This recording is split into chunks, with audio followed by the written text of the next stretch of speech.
আসসালামু আলাইকুম রহমতুল্লাহ বরকাতুহু। আলহামদুলিল্লাহ, আমি সৈয়দ তৌহিদ মাহমুদ। আজকে এসেছি আমরা কর্ণফুলী টানেলে। ইনশাল্লাহ পুরো ভিডিও জুড়ে আমি আছি আপনাদের সাথে। আমরা সামনে এগিয়ে যাচ্ছি।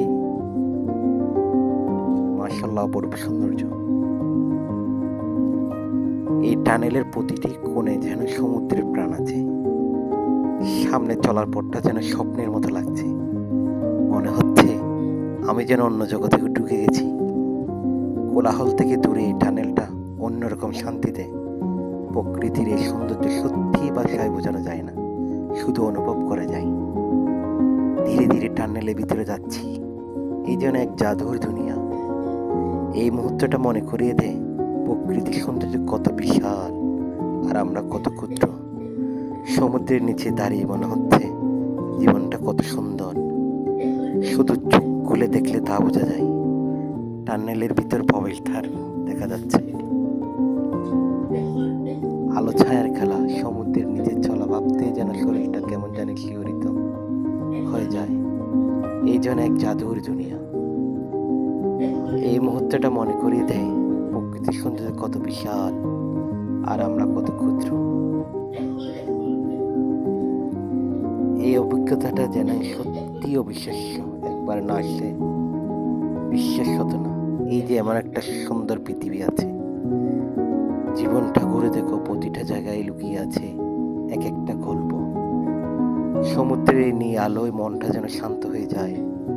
চারপাশে শুধু নিস্তব্ধতা আর আমি নিজের সাথে একা। জীবনের কোলাহলের বাইরে এসে আজ বুঝলাম শান্তি মানে শুধু নীরবতা না, শান্তি মানে নিজেকে খুঁজে পাওয়া।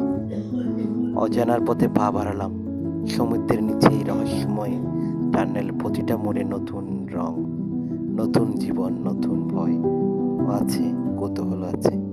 কিন্তু এটাই তো আসল ভ্রমণ, অজানার ভিতর ডুব দেওয়া। অচেনা জায়গায় ভয় থাকে, কিন্তু সেই ভয়ে লুকিয়ে থাকে নতুন গল্প। আজ আমি শিখেছি যে নিজেকে চ্যালেঞ্জ করে সাফল্য তাকে খুঁজে নেই। সবচেয়ে অন্ধকার সময়ের সামনে একটা আলো থাকে। শুধু থেমে যেও না, কারণ শেষটা নয়, প্রতিটা ধাপই তোমাকে শক্ত করে।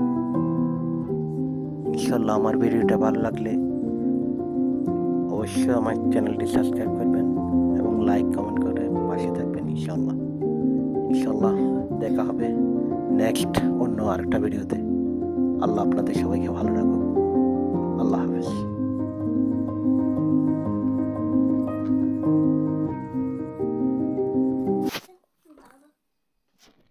তুই হাসর, তোর দাদা হাসের, তুই আদানি